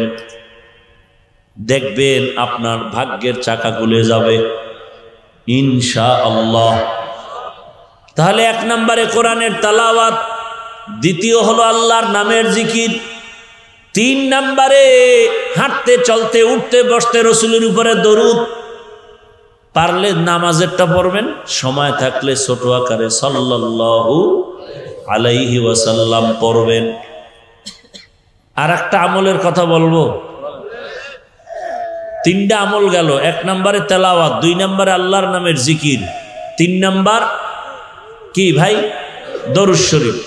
4 নম্বর একটা আমল, এখানে যারা কোটি কোটি টাকা ঋণ হয়ে আছেন, আল্লাহর উপরে ভরসা করে বলি সব ঋণ আদায় হয়ে যাবে আপনার এই আমলটা করবে। সে আমলটা সবার সহজ একটা আমল, ইস্তেগফারের আমল। কিসের আমল? আস্তাগফিরুল্লাহাল আযীম, আস্তাগফিরুল্লাহাল আযীম, আস্তাগফিরুল্লাহাল আযীম। ওলামায়ে কেরাম লেখেন কমপক্ষে প্রতিদিন 300 বার ইস্তেগফারের আমল করেন, 300 বার দরুদ শরীফের আমল করেন।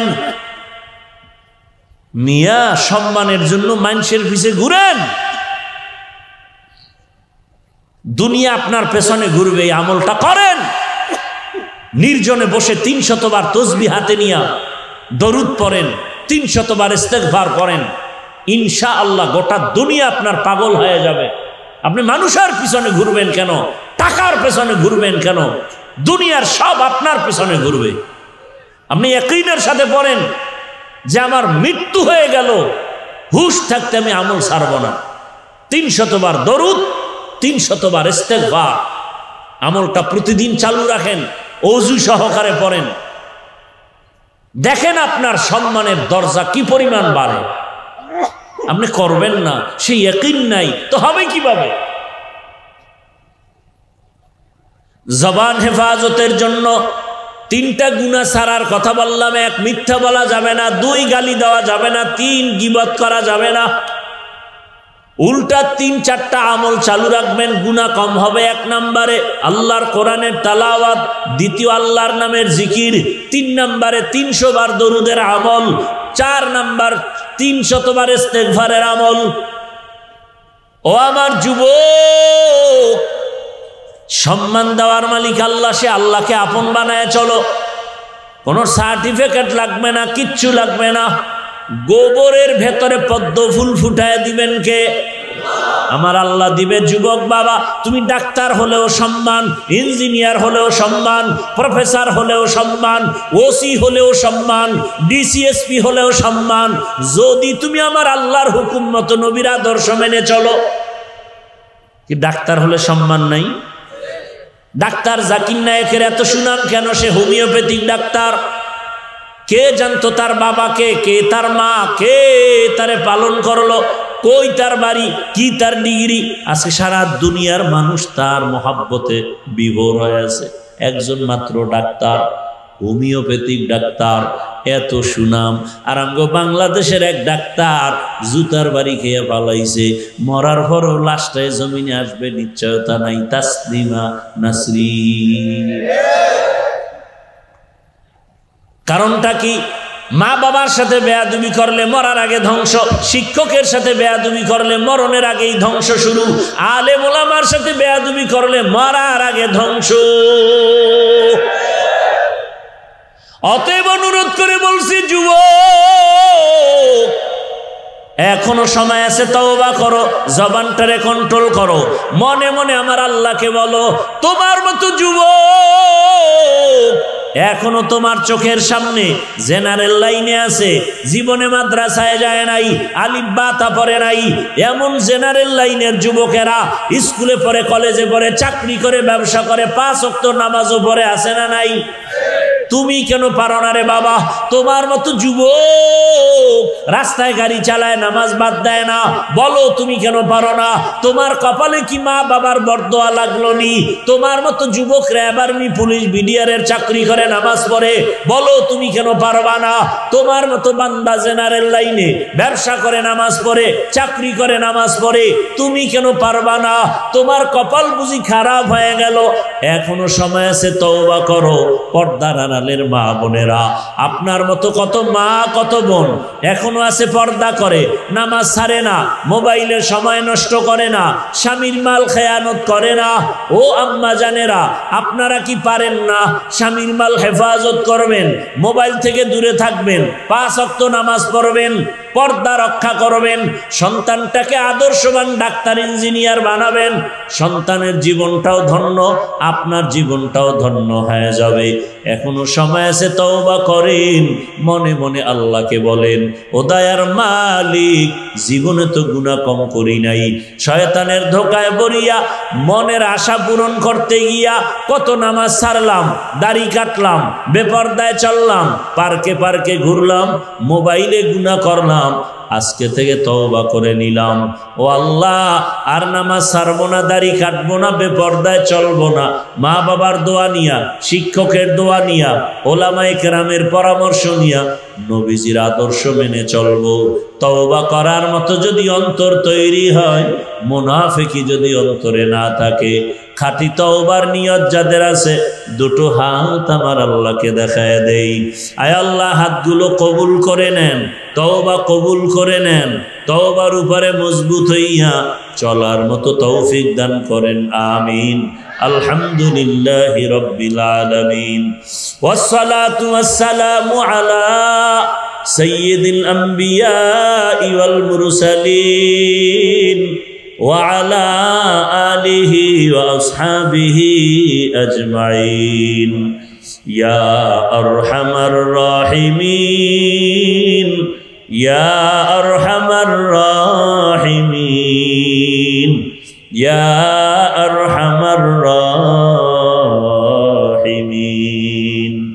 রব্বিরহামহুমা ربياني صغيرا اللهم إنك عفو كريم تحب العفو فاعف عنا اللهم إنا نسألك رضاك والجنة ونعوذ بك من سخطك والنار اللهم إنا نعوذ بك من البرص والجنون والجذام وسيء الأسقام اللهم ارحمني بترك المعاصي اللهم ارحمني بترك المعاصي اللهم ارحمني بترك المعاصي ও দয়ার মালিক কুদরতের নজর দিয়া তাকায় দেখেন কত উলামায়ে কেরাম মুরব্বী হাজী সাহেব ব্যবসায়ী চাকরিজীবী আমার কলিজার যুবক ছাত্র বাবারা পর্দার আড়ালের কত মা বোনেরা আপনার দরওয়াজায় হাজির তওবার নিয়তে হাত তুলেছি আর গুনাহ করব না রে আল্লাহ আয় আল্লাহ মেহেরবানি করে আমাদের মাফ করে দেন আয় আল্লাহ আমাদের তওবা কবুল করে নেন বাংলাদেশ শান্তির দেশ বানায় দেন আয় আল্লাহ মাহফিল কবুল করে নেন আয়োজনকারী সহযোগিতাকারী দান সৎকারীদের কবুল করে নেন আয় আল্লাহ মা বোনদের আবেদা পর্দাওয়ালা বানায় দেন সন্তানগুলো নেককার বানায় দেন আয় আল্লাহ সুন্নাতওয়ালা ইজ্জতের জীবন দান করেন আয় আল্লাহ সারা দুনিয়াবাসীকে মাফ করে দেন আয় আল্লাহ প্রবাসীদেরকে হেফাজত করেন বাংলাদেশ ইসলামের জন্য কবুল করে নেন ওলামায়ে কেরামদের এখন এক বানায় দেন আয় আল্লাহ বাতিলের মোকাবেলায় বিজয় দান করেন ইজ্জতের জীবন দান করেন।